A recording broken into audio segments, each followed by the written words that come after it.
Hello, gang, and welcome back to another episode of the Capes and Lunatics. It's me, Phil, and joining me is producer Lilith Hellfire.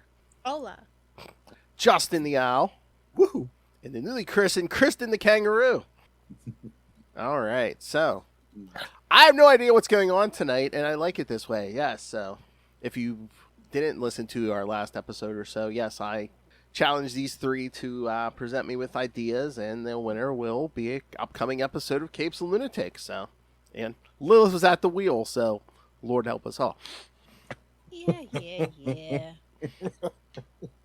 Okay, Justin, I'm gonna put up your Hold on. Yes. your pick. Let me prepare to sit here and look pretty. All right. I have two images for my pick.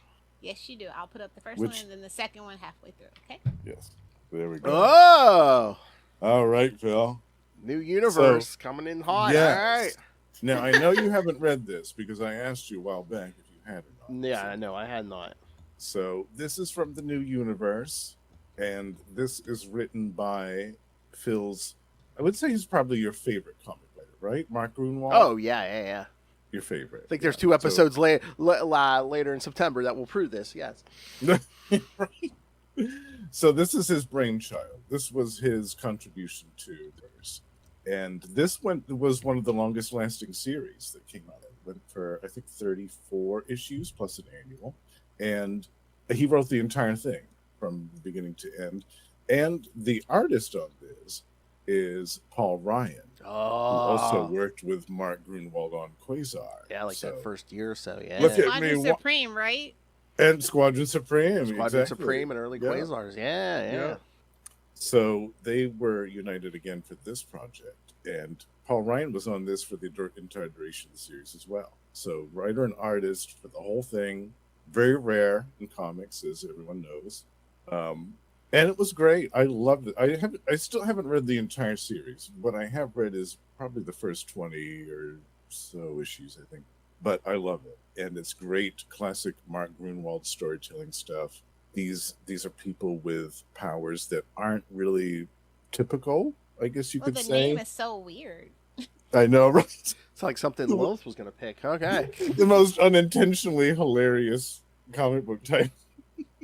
Yeah, I got to hunt this down because, again, Grunwald, one of my favorite writers. Yeah. And I've read New Universe stuff, but not this. I have, yeah. Okay, we have a winner. Good night, everyone.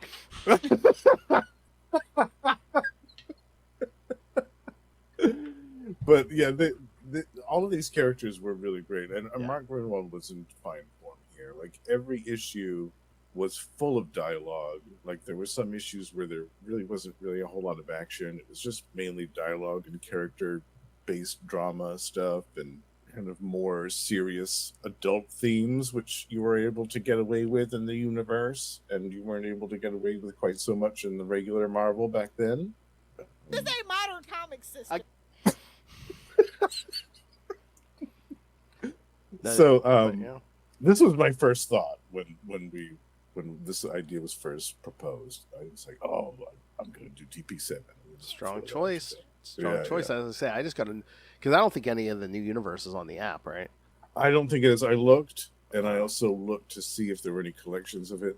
There is a collection which has, I think, like the first 5 or 6 issues, which was put out a while ago, but yeah, unfortunately. Yeah. And of course, he loved the annual. It's giant size. Yes, the annual is giant sized, and this is what I like to call. How giant is giant sized? I think it was 64 pages, so they walloped it right in there back then, 1987 or whatever. But this is what I like to call the secret origins issue. How big is giant? How big is giant size? It's a giant sized man thing. Oh boy.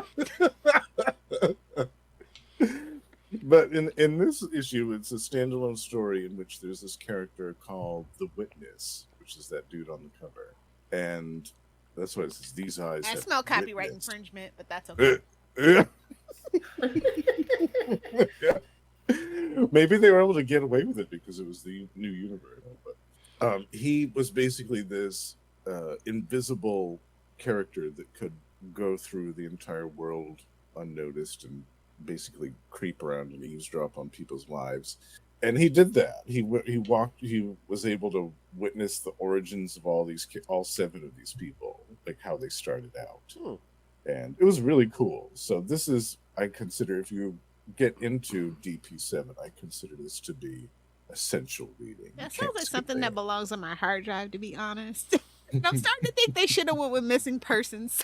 Now that I think about it, damn you, Morelli. You know, that's who wanted to change. He's like, no, I think DP will sound way better than MP. Yeah, Yeah. So Jack Morelli suggested it to Grunwald, and he's like, you know what, that sounds more punk and new wave. I like it. Yeah. Sounds like a prank. DP7, yeah. But, Yeah, I laughed so hard when I read that on the wiki. I said, "Oh, Jack Morelli." Only the late 80s could come up with something as devious as that. Well, what's hilarious about this is that all these characters in the universe and stuff get their powers from this phenomenon called the White Event. It can be worse. You could be in the Static universe and you could be a bang baby. Oh my God, really? Wow. Oh yes, the White Event. Yes, the new universe was This a is a completely white- normal universe till this White Event. Then people just started getting superpowers. Yes. Yeah, there was a White Event in the bullpen back in 1985. Shooter was getting that good Colombian stuff. Oh gee. But yeah, I love. Everyone loves DP7. cocaine. It's without a doubt my favorite of the new universe stuff. I like Night Mask too. I think it was tremendous. But DP7 was. I mean, I'm a big Mark Grunwald fan as well, so it was an easy sell. Oh yeah. But I thought it was some of his. He got to kind of really let loose and do some really deep character drama stuff that you could tell he was itching to do in the regular Marvel. Yeah. And he wanted to do this in like real time too.